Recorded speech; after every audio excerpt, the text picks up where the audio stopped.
Hello guys, welcome to this channel.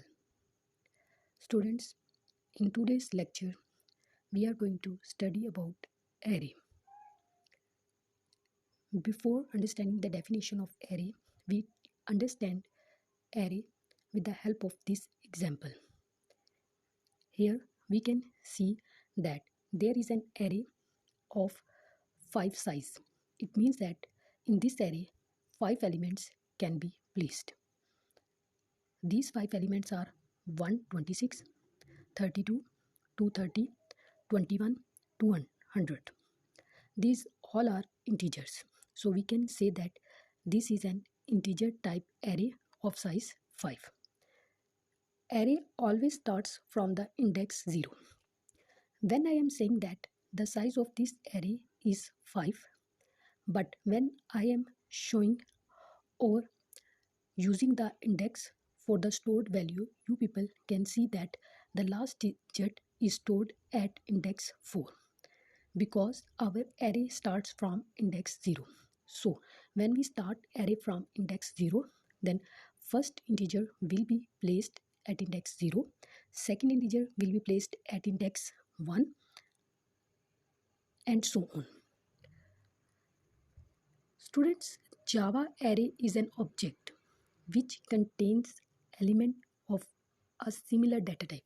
Student, if you are familiar with the concept of linked list, you people know that in linked list we have a different choice as compared to array. In another lecture, we will discuss about linked list. Additionally, the elements of an array are stored in a contiguous memory location. Students, as I said that linked list is different as compared to array. In linked list, data is not stored in contiguous memory location. It means that data is not stored in adjacent memory. Here in this example, you people can see that the integer or the data which is stored in this array are stored in adjacent or contiguous memory locations. But that is not the case in linked list.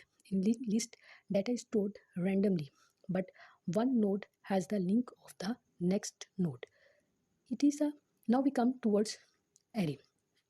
It is a data structure where we store similar elements. Student, remember this thing. You can never store different types of elements in one array. It means that if there is an element of integer type and other element is of string type, then you cannot store both data types in a single array. If you want to store integer elements, then the whole array will store the integer type elements. And if you want to store string elements, then you will make a array which will have the type string, and all the elements of string data type will be stored in that. We can store only a fixed set of elements in a Java array. It means that in Java, when we declare an array, then while instantiating that array, we define the size of that array. Array in Java is index based. The first element of the array is stored at the 0th index. Second element is stored on first index, and so on. Arrays are used to store multiple values in a single variable. Instead of declaring separate variables of each value, students, if there are you need to store 5 integer type elements, then instead of declaring 5 different integer type variables, you can make an array of type integer which have the length 5, and you can store 5 different elements in that array. In Java, array is an object of a dynamically generated classes. We can store primitive values or objects in an array in Java. In Java, students, you can also make the arrays for object data type. Okay, now understand how we can declare or instantializing an array. To declare an array, define the variable type with square brackets. Students, here you can see cars is an array of type string.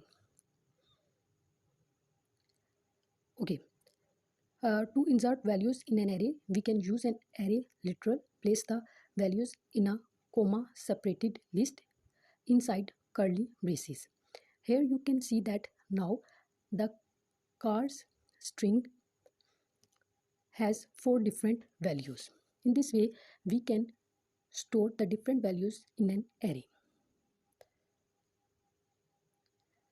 Here, mynum is an array of integer type.